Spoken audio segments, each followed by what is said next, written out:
vou apresentar até para quem nos ouve na sequência. Então, estamos aqui com o Henrique Luz. O Henrique é presidente do Conselho de Administração do IBGC, e você também está no Conselho de Administração da Oi, do Burger King, do Grupo Maringá, né, Henrique? Então, é uma diversidade aí de segmentos, de setores, vice-presidente também dos conselhos do IBEF, e muito orgulho de ver que também é da Fundação Dorina no Rio, do MAN, de São Paulo, do Rio, então também traz aqui esse terceiro setor e a cultura. Né? E do Clube de Campo de São Paulo, onde eu estou nesse momento. E do Clube de Campo de São Paulo, tá bom, lá então estamos, né? Eu com RH. Muito bom. E o Marcelo que tem aí, estávamos falando há pouco, né, Marcelo, que é presidente da Álvares e Marçal no Brasil, e que, além de ter, então, a função de CEO, também está em conselhos, está no Conselho do Cristália, da Anjo Tintas, e presidente também do Instituto Brasileiro de Inovação e Empreendedorismo. E aí, eu acho que, poxa vida, você traz uma visão muito generalista para nós, né, vendo segmentos que estão em reestruturação mesmo, empresas, e ao mesmo tempo estando no conselho de uma farmacêutica, que aí está num momento muito mais positivo, então vai ser muito rico essa experiência também. Né? E o Marcelo Silva, Marcelo também tem vários conselhos, mas é presidente do IDV, vice-presidente do Conselho Magazine Luiza. Magazine Luiza, antes de você entrar, Marcelo, nós estávamos aqui elogiando todas as iniciativas que o Magazine vem trazendo, né, de apoio ao pequeno empreendedor, ao pequeno varejista, mas, enfim, também está no Conselho da Raia Drogasil, da Movida, do Grupo Silvio Santos, do Grupo Raimundo da Fonte e do Grupo Avenida, né? Que esse eu tenho uma participaçãozinha. Seu cliente. E que tive o prazer de fazer o seu processo seletivo. Enfim, então, eu queria mais uma vez agradecê-los pela presença e queria começar fazendo uma pergunta que é: os conselhos estão preparados para uma crise como essa, né? Eu acho que essa seria a minha abertura. Como é que os conselhos, eles estão preparados para lidar com situações assim? Como é que o conselho consegue atuar em um momento de tamanha dificuldade? Né? A gente sabe que o conselho não está na operação, mas que o conselho está na estratégia. De repente vem um momento como esse que ninguém espera. Né? E aí eu acho que, Henrique, eu gostaria de abrir esse painel fazendo essa pergunta para você, ouvindo aí a sua visão. Obrigado, Renata. Bem, primeiro, bom dia, Marcelos. Né? Bom dia, Renata. Obrigado pela oportunidade. Bem, todas as empresas, né, precisam ter uma preparação para a gestão de crises. As crises que vão surgindo. Né?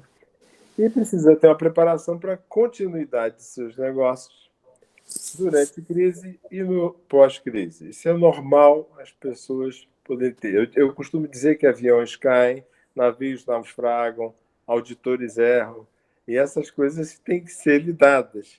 Né? Por isso que as empresas têm os comitês de gestão de crise, manuais de gestão de crise, etc. Essa preparação inclui a determinação de como será a governança em momentos da crise. As ações, a lida com colaboradores, com famílias, com stakeholders externos, fornecedores, investidores, autoridades, enfim. Tem tudo isso pré-mapeado, não é? Normalmente é a responsabilidade de uma diretoria que tem a função de gestão de riscos. Está dentro dessa diretoria.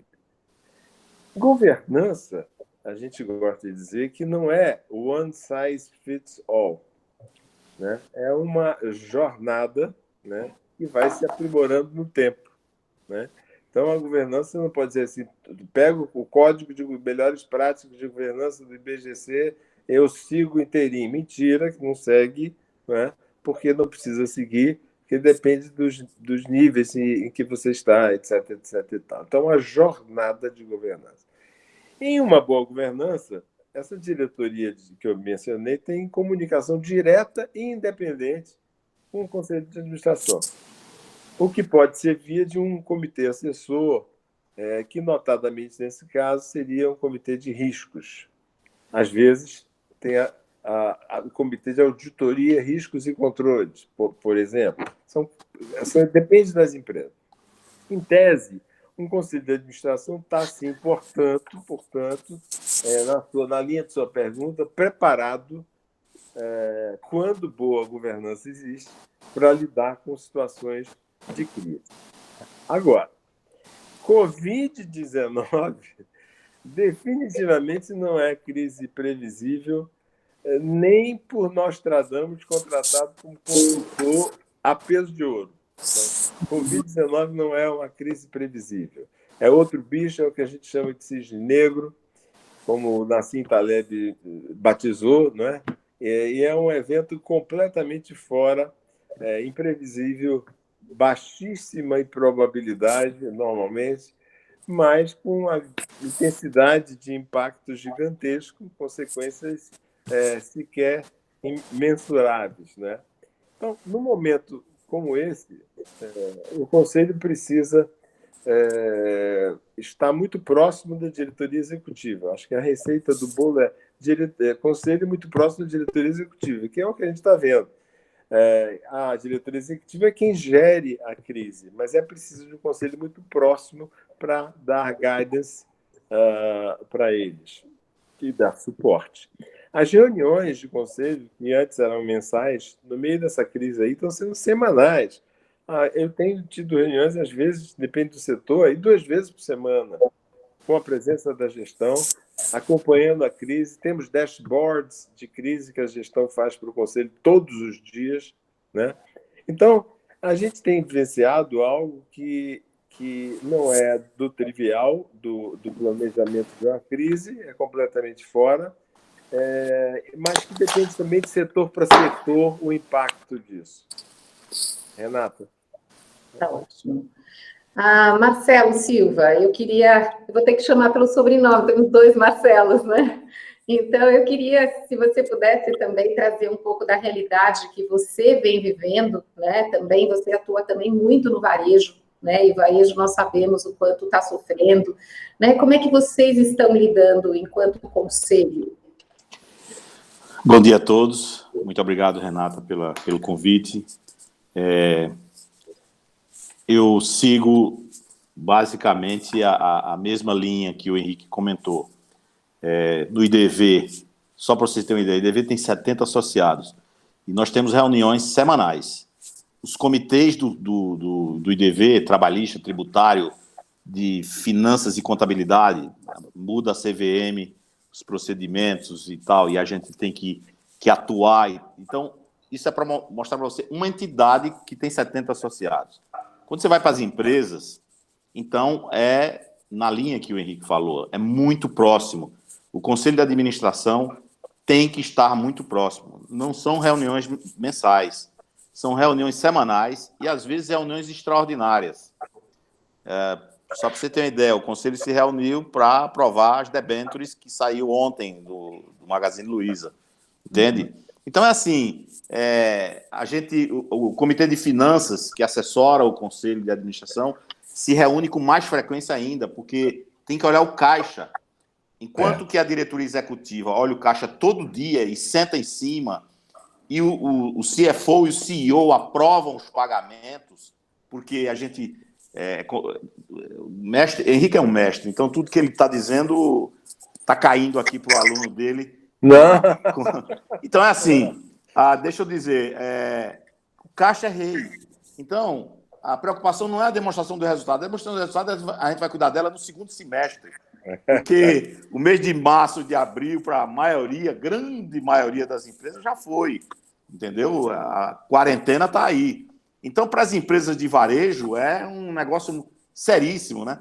Tem empresas que, com supermercado e farmácias, abrem, mas abrem com problemas, com colaboradores que não podem ir ou se têm medo de ir, clientes, muda o perfil dos clientes. Então, aí o que o Conselho de Administração pode fazer? Primeiro é verificar, como grande guardião da administração da companhia, que a diretoria executiva está atuando fortemente em cima da crise, né? Então, é isso aí. Nós passamos por... Eu, que já tenho um certo tempo de vida no varejo, eu já passei por vários planos e já tive marolinhas, que na realidade não eram marolinhas, eram tempestades. Só que esse aí é um tsunami, que ninguém não tinha nenhum sensor nos Estados Unidos nem da China que identificasse que vinha um maremoto e que ia trazer um tsunami como esse. Então, assim, é cuidar da sobrevivência. E o Conselho de Administração é o órgão máximo da administração da empresa. Os CPF dos conselheiros estão em jogo. Então, eles têm que atuar e têm que verificar a caixa, tem que verificar como a empresa está lidando com seus colaboradores, como a empresa está lidando com seus clientes, se a empresa está de acordo com a regulamentação das autoridades competentes, sejam municipais, estaduais ou a federal. Tem que olhar os aspectos de reputação da empresa, porque num deslize desse, as coisas tomam um vulto com proporções, às vezes, desproporcionais ao fato. Então, tudo isso é responsabilidade do Conselho de Administração. E ele não vai poder ver isso uma vez por mês. Ele tem que ter, no mínimo, reuniões semanais e o tempo todo em contato com os CEOs, os conselheiros, e apoiando, incentivando, agradecendo o empenho que, pelo menos nas empresas que eu sou do conselheiro, me comove ver que, apesar de estarem em home office, eles trabalham 3 turnos e não sabem mais o que é sábado nem o que é domingo. Então, isso é o papel mais importante do conselheiro, estar junto, só ratificando o que o Henrique falou, estar junto, muito junto, apoiando, incentivando, verificando, checando a operação da companhia. Não é mais um conselho de administração mensal, formal, absolutamente. Dia a dia com a administração da companhia, deixando os operadores operarem, mas acompanhando, verificando, incentivando e, muitas vezes, agradecendo o empenho de todos eles. Isso aí. Muito bom, muito importante tudo isso que vocês falaram. E eu queria aproveitar e pedir aqui para o Marcelo Gomes já fazer um link, né, complementar, Marcelo, com a sua visão, mas já fazer um link com o que vocês recomendariam como ações prioritárias para empresas que não têm uma governança estruturada, né? São poucas as empresas que têm o privilégio de ter um conselho assim, já uma governança estruturada dessa maneira, com conselheiros independentes que podem agregar tanto valor.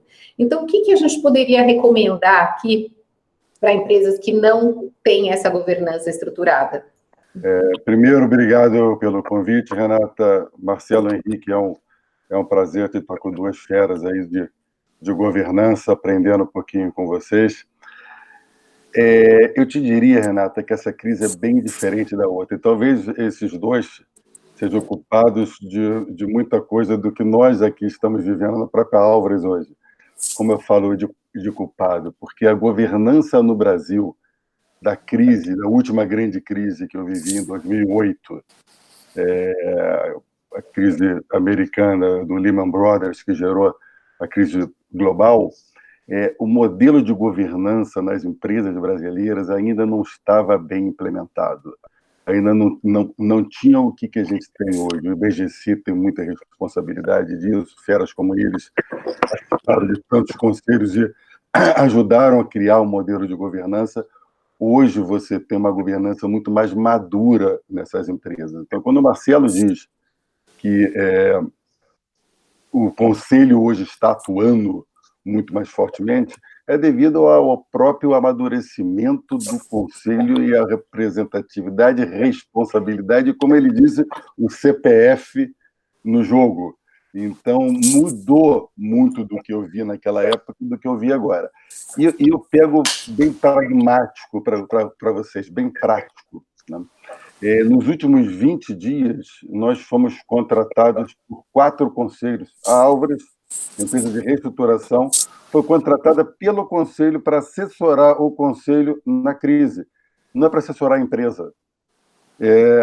O Conselho enxergava que a gestão da empresa está bem, a gestão da empresa tem os executivos atuais ou executivos preparados para enfrentar a crise, mas o Conselho queria ter um suporte de especialista para ajudar o Conselho nas definições de ações a serem tomadas, porque são ações difíceis, não são ações fáceis. Você está num momento que a sua venda não caiu, sua receita não caiu 20%, 30%. Sua receita caiu 80%, 90%, às vezes 100%. Então, as decisões são decisões muito mais complexas nessa crise do que nas outras crises. E, às vezes, muitas vezes, o Conselho precisa de suporte técnico também para estar discutindo e utilizando as ferramentas necessárias para acompanhar. A gente tem uma ferramenta global muito famosa, que é o 13-Week Cash Flow. Essa ferramenta a gente está implementando em alguns conselhos para acompanhamento, porque eles queriam, eles mesmos, tá tendo suporte de alguém para acompanhar. Não que não confie na equipe de gestão, mas ter uma outra opinião em cima da própria estrutura da equipe de gestão para poder analisar na crise se está agindo corretamente ou não. Como o Marcelo diz, na crise, o caixa é o mais importante. O caixa é o rei. O caixa é que você tem que segurar, guardar e recuperar. Né? As pessoas falam muito sobre tomar conta do caixa no momento de crise. Tomar conta do caixa que está na sua mão e ter acesso a vários outros caixas que estão disponíveis e você, às vezes, não enxerga. Você, às vezes, não tomou cuidado com aquele caixa, desde depósitos judiciais, a negociações, a contratos, a outras coisas que você pode botar para dentro no momento desse. Então, a experiência em gestão de crise, hoje, nos conselhos, para mim, é uma grande diferença do que eu vivi em 2008, no qual a participação ativa dos conselhos na discussão de gestão era quase nenhuma. Você reportava ao conselho uma vez por mês, a gente entrava reestruturando a empresa, reportava ao conselho uma vez por mês, e o conselho olhava e entendia, mas pouco opinava. Hoje não, o conselho é ativo, o conselho é participativo. Eu, devido à função de CEO da Álvares, eu não posso hoje ter participação em conselho de administração, sim conselho consultivo. E o próprio Cristália, como você citou, a Anjo, são conselhos consultivos. Mas as ações do conselho consultivo, elas estão replicando as ações do conselho de administração. Então, tudo está sendo feito de maneira muito similar. Exemplo, essas empresas todas, essas duas empresas, elas têm comitê de risco. Tem toda uma análise de risco. Eu até brinquei com o empreendedor, o presidente, o dono, o fundador. Eu falei para ele, está vendo para que serve o comitê de risco? Agora você entendeu claramente para que serve a análise de risco. Porque ninguém esperava que isso fosse acontecer. E, geralmente, o empreendedor fala, mas para que isso tudo? Para que essa análise? Agora você entendeu. Estava tudo mapeado, a gente conseguiu agir em uma semana. Foi rápido, porque já tinha os mapeamentos das coisas que aconteciam, como falta de matéria-prima, como dificuldade de precificar uma matéria-prima global, você não sabe que dólar utilizar, você não sabe que supply utilizar. Então, todas essas discussões, no mapa de risco, eles estavam já mapeados. Então, é uma crise diferente, mas, para mim, a surpresa foi o amadurecimento dos conselhos no Brasil, de ter gente capaz, o conselho participativo, hands-on. Eu brinco dizendo que a gente discute, às vezes, com o conselho mais hands-on do que a gestão. A gestão está querendo discutir ainda a estratégia do que vai acontecer em janeiro do ano que vem, e o conselho está dizendo, eu quero saber segunda-feira, o que vai acontecer na segunda-feira. Então, o conselho tem uma preocupação hoje muito grande com a continuidade da companhia, e esse amadurecimento eu acho que foi importantíssimo para enfrentar a crise da forma que nós estamos enfrentando hoje. Ótimo. E eu queria aproveitar, então, e a gente vai falar, você tocou num ponto que eu acho que é muito importante, Marcelo, que é se o Conselho está conseguindo discutir futuro nesse momento, né? Mas antes disso, eu queria ouvir o Marcelo Silva e o Henrique com relação ao que eles falariam para os empreendedores ou para os CEOs que não possuem uma governança estruturada. É lógico que cuidar do caixa é o ponto pacífico, né? Quer dizer, é o ponto de partida. Mas, Marcelo, que mais você acha que também participa de conselhos de empresas em diferentes momentos, né? Você já entrou em conselhos como primeiro conselheiro independente de empresas aí que estavam começando a sua governança e já de empresas com uma governança muito estruturada. Então, o que você daria de orientação para uma empresa menor sem governança estruturada nesse momento?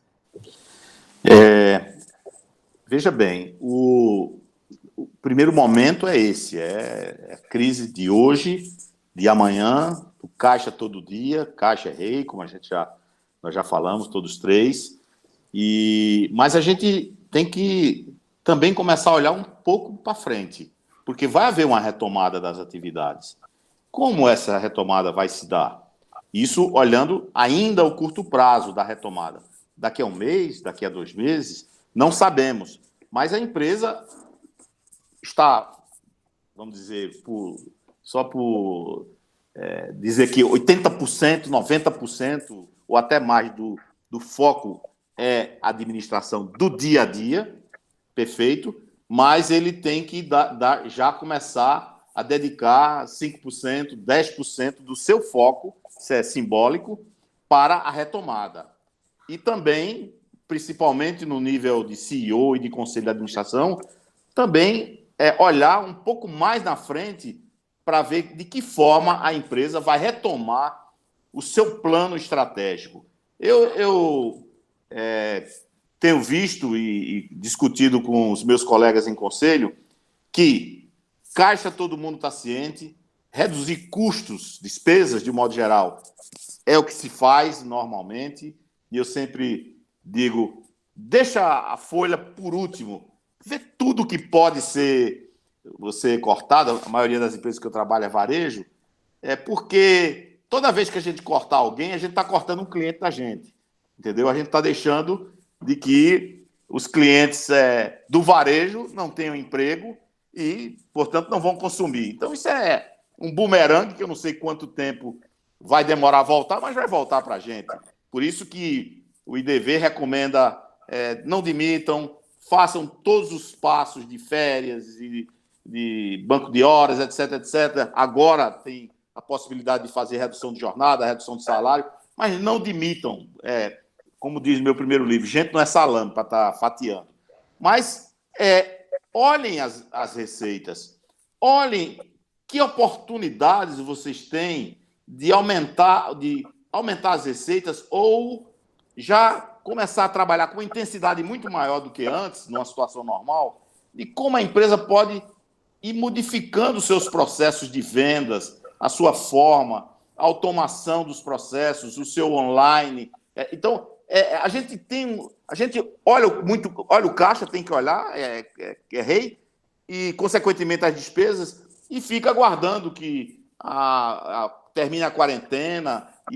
Não, a gente pode fazer em 5 semanas o que a gente levaria 50 meses para um aplicativo começar a funcionar, um delivery ser intensificado e assim por diante. Então, vamos olhar para o caixa, ok, em primeiro lugar, as despesas, ok, isso se faz rapidamente, tudo que não é imprescindível é importante, mas não é imprescindível, tira o importante, deixa só imprescindível, ok. Agora, e as receitas? E a retomada das receitas que vão fazer? Eu falo muito de receita porque eu sou presidente do Instituto de Desenvolvimento do Varejo.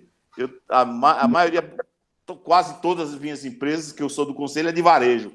Então, a gente tem que ter a cabeça, quando você está fazendo a pergunta da retomada, vamos olhar a retomada dos clientes, do varejo, né, das vendas. Então, isso é algo que o conselho também tem que estimular os executivos a pensar na retomada já. Pode ser daqui a um mês, 2 ou 3. Eu digo que, geralmente, as coisas são muito comuns a todo mundo e 2 pessoas sabem, Deus e o mundo. Nesse momento, só Deus. Ninguém no mundo, nem Trump, nem ninguém sabe o que vai acontecer daqui a um mês, daqui a 2 meses. Então, a gente tem que estar preparado para a retomada. E a retomada, a gente fala aí, receitas, clientes, os colaboradores voltando das lojas que estão fechadas. Então, temos que olhar muito também a retomada no curto, daqui a um mês, daqui a 2 meses, no médio, e em seguida retomar o plano estratégico da companhia, que pode ser mais 2 anos, mais 3 anos e assim por diante. Ótimo, muito obrigada, Marcelo. E, Henrique, o que eu gostaria de ouvi-lo também, né? Você, eu imagino que no IBGC, quando a gente fala de melhores práticas, né, que o IBGC traz isso o tempo todo, é uma situação. Mas, numa empresa, eu não sei se no Grupo Maringá você foi o primeiro conselheiro independente, mas você também vivendo esse misto de empresas diferentes, com certeza, e até na tua vida como executivo da Price todos esses anos, com certeza você ingressou em empresas que não tinham ainda uma governança, né? O que você diria para essas empresas e como é que você vê os conselhos atuando também, pensando no futuro? Obrigado. O Grupo Maringá é um grupo que eu já cheguei com muito boa governança. O Guilherme Dale, que você conheceu muito, já era conselheiro independente lá e foi quem me levou para lá. E já tinha mais. Nós somos 3 conselheiros independentes lá, num conselho de 5. Então tem boa governança também. Mas é lógico que no contexto do BGC a gente cruza com como eu falei, governança jornada. Então, tem empresas ainda no início do processo de governança, mas uma coisa que eu queria deixar claro é que eu nunca vi um painel com 3 painelistas tão alinhados como nós somos, porque eu concordo 100% com o que os 2 Marcelos disseram, inclusive com as metáforas, né? Então, porque é como Bismarck unificou a Alemanha em nome de um inimigo externo. E nós 3 estamos alinhados porque nós temos um grande inimigo externo, que chama-se Covid-19. Então, se faz as pessoas se alinharem naturalmente, né? Os meus comentários sobre empresas que não necessariamente têm uma governança estabelecida, a primeira preocupação, eu acho que são as pessoas, não sabe? Pessoas são nossos talentos, são quem nos trouxeram até aqui e são quem nos levará para o futuro, porque, como disse Marcelo Silva, as crises têm começo, meio e fim, não sabe? E nós vamos precisar das pessoas para o pós-crise, para nos levar a outros patamares de sucesso similares ou maiores aos que viemos até aqui. Então, como é que os nossos funcionários e as pessoas ligadas à organização estão sendo tratadas? Quer dizer, estamos tratando adequadamente? Estamos dando apoio às famílias? Como é que está a saúde e o bem-estar deles? Não demita. O IBGC apoiou esse movimento que foi divulgado essa semana, do Não Demita, que começou com 40 empresas, já tem 120, se não me engano, né? Como é que a gente preserva a vida e como é que a gente preserva empregos? Estamos nos comunicando adequadamente com os públicos interno e externo, a outra preocupação que tem. E a sociedade, e o nosso entorno, né? Estamos seguindo as recomendações e as regulamentações das autoridades sanitárias integralmente? Como é que a gente pode contribuir com a solução desse problema para a sociedade? É o que eu estou dizendo, no externo, né? Existe algo a mais que a gente pode fazer? Eu sei, por exemplo, que a Raia Drogasil tem uma responsabilidade corporativa muito desenvolvida. É um espetacular o trabalho que a Raia Drogasil faz. Perfeito. Um exemplo, não sabe? Perfeito. No meio de uma crise, fazer um exemplo de ação, né? O caixa, como o Marcelo Silva disse, que eu adorei, o caixa é rei, e o caixa é rei mesmo. Se eu tivesse que fazer uma metáfora aqui, eu diria assim, o caixa é o resultado contábil, é um resfriadozinho, sabe? Agora, o caixa é o Covid-19, ele mata. Sabe? Essa é a analogia que eu faria, porque é isso mesmo. O caixa é o rei, cash is king. Tá certo? Sente sobre ele, não saia dali. Né? Senão vai ter alguém querendo meter a mão nele. Se precisar emitir dívida para segurar que tem a caixa, negocie e capte a dívida. Né? Quais são os desembolsos que são fundamentais nesse momento? Os controles sobre fluxo de caixa passaram a ser muito mais vitais para a empresa, isso no caixa, mas outros já falaram sobre isso. Tem um risco, que eu diria, nada a ver com caixa, agora na dimensão riscos. Vocês vejam, está todo mundo trabalhando, como nós estamos aqui, remoto, mas eu tenho uma empresa que eu sou conselheiro, que tem 40 mil ou 50 mil empregados. O ritmo normal antes da crise de acesso simultâneo à VPN de casa era, se não me engano, 800 pessoas simultâneas, passou a ser 12 mil. Então, vocês vejam que isso é uma abertura para hackers operarem. Os hackers operam melhor quando tem mais acesso ao VPN. Então, o cara entra... Ele antes entrava em 600 computadores para dizer assim, quem é que tem a senha Bolsonaro? Entendeu? Agora ele entra em 12 mil, ao mesmo tempo, para fazer isso. Tem muito mais chance de achar um furo. Olhando para o futuro, Renata, e você entrou na questão do futuro, porque, como já dissemos aqui, crises, por maiores que sejam, tem começo, meio e fim. Então, a gente tem que ter um olhar para o futuro, sim. Então, agora, uma empresa que esteja bem de caixa, suponha que a empresa esteja bem de caixa e entende que pode atravessar essa tormenta sem riscos maiores, tem que pensar no futuro. Inclusive, em crises como essa, costumam surgir importantes opções alternativas de M&A. E isso precisa ser acompanhado já, no meio da crise. Então, você está pensando no futuro porque está aparecendo a oportunidade de consolidações naquele setor, né? Eu vi o varejo da década de 90, o varejo supermercadista foi o setor que teve mais consolidações na história do Brasil, mais do que os bancos na década de 60. Um negócio de doido, né? Então, essas consolidações acontecem também em crises. E as perguntas que podem ser feitas nessas circunstâncias é possível acelerar projetos que possam ajudar a empresa no pós-crise? Inovação, novos negócios, novos modelos de negócio, etc. Quais são os cenários possíveis que a empresa enfrentará no pós-crise? Certo? Vai haver mudança do mercado, mudança no perfil do consumidor? Como é que vai ser isso, né?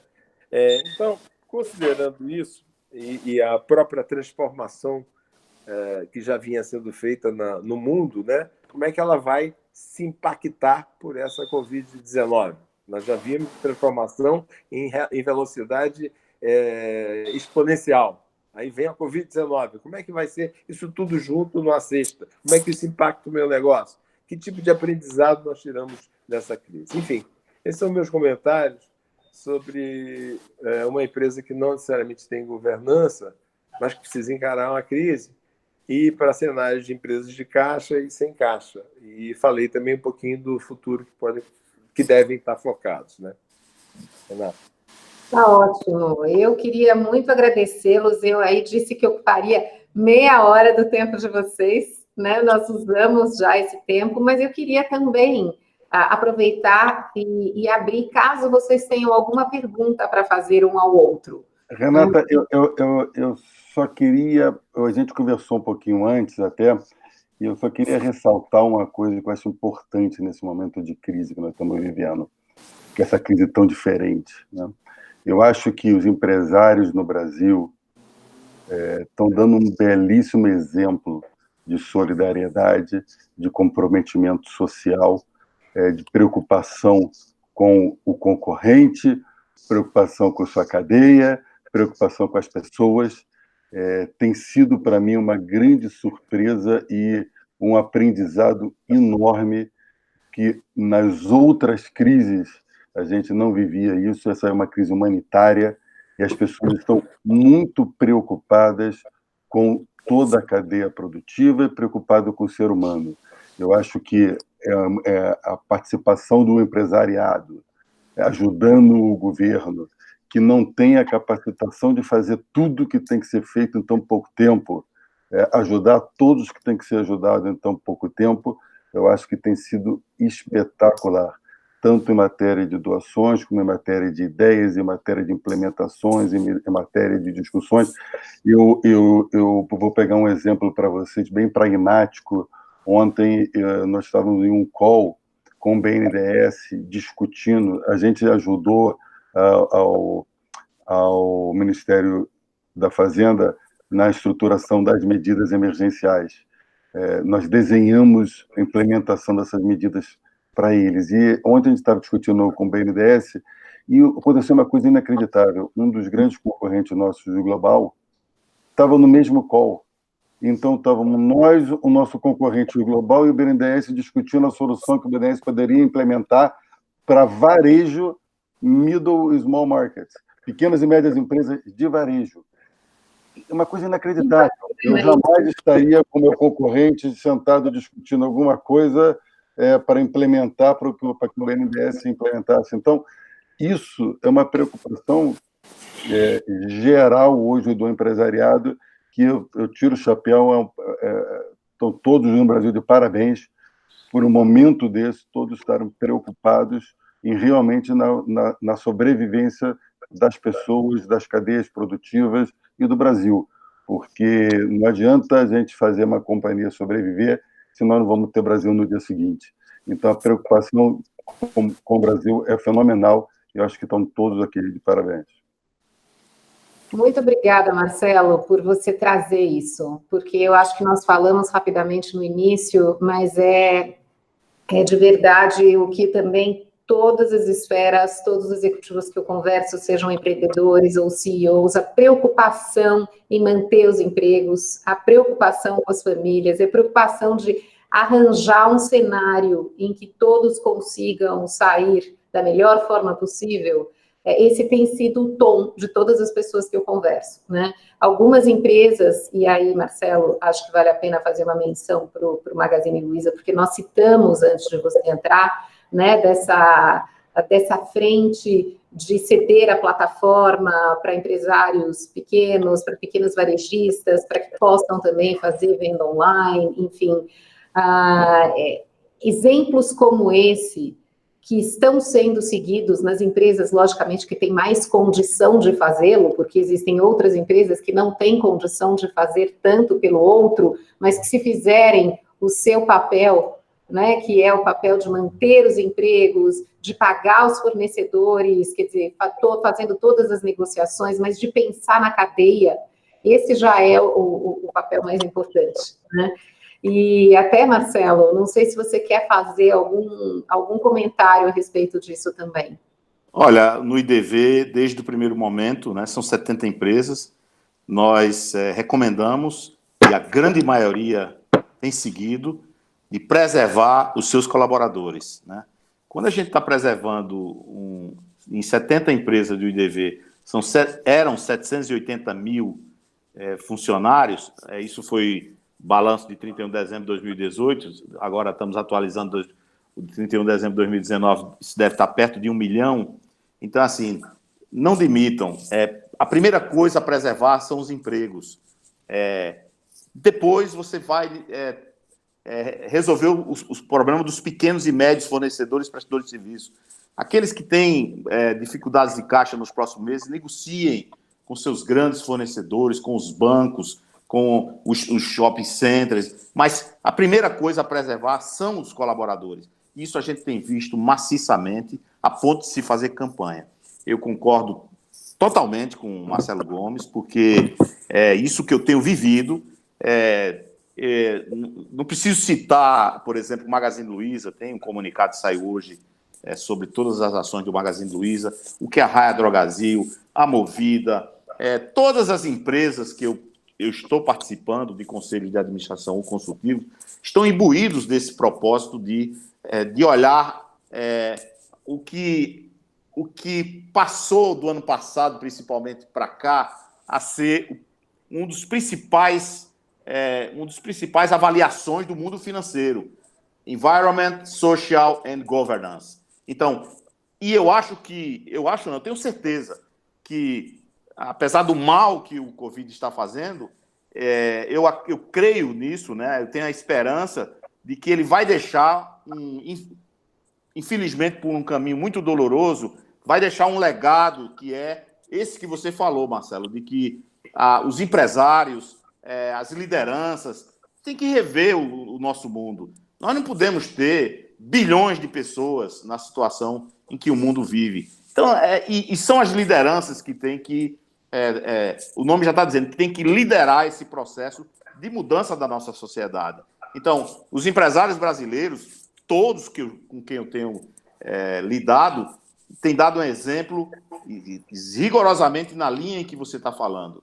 Nós precisamos mudar, nós precisamos transformar o environment, o ambiente, o social e a governança numa realidade na grande maioria das empresas brasileiras e mundiais.